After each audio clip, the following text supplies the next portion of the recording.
మనకి రీసెంట్గా ఒక ఇంటర్వ్యూలో వీరేంద్ర సెహ్వాగ్ విరాట్ కోహ్లీని ఉద్దేశించి ప్రశంసలు జల్లు కురిపించాడని చెప్పాలి. ఎందుకంటే ఇక్కడ సెహ్వాగ్ చెప్తుంది ఒకటే, విరాట్ కోహ్లీకి ఉన్నటువంటి ఫ్యాన్స్ ఎవరికి కూడా ఉండరు. ఎందుకంటే అతని మాటే శాసనంగా భావిస్తారు అతని ఫ్యాన్స్.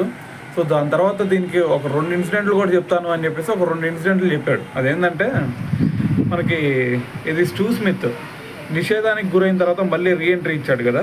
సో అప్పుడు ప్రతి ఒక్కరు కూడా అతన్ని హేళన చేయడం స్టార్ట్ చేశారు. అయితే అప్పుడు విరాట్ కోహ్లీ ఒక సైక్ చేశాడు, ఎవ్వరు కూడా అతన్ని హేళన చేయొద్దు, అందరూ అతన్ని ఎంకరేజ్ చేయండి అని చెప్పేసి ఒక సైక్ చేశాడు ఇది గ్రౌండ్లోనే.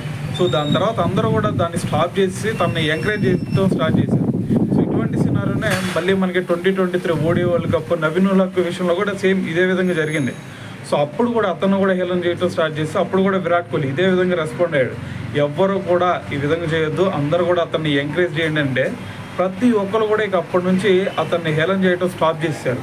సో ఈ విధంగా మరి విరాట్ కోహ్లీ ఏ చెప్తే ఖచ్చితంగా విరాట్ కోహ్లీ ఫ్యాన్స్ అది చేసి తీరుతారు, అతని మాట శాసనంగా భావిస్తారని చెప్పేసి మరి సెహ్వాగ్ కూడా ఒక ఇంటర్వ్యూలో అయితే మాట్లాడడం జరిగిందనమాట. సో మరి దీని గురించి మీరేమనుకుంటున్నారు అనేది కూడా తెలియాలి కదా. సో మరి కింద కామెంట్ చేయండి.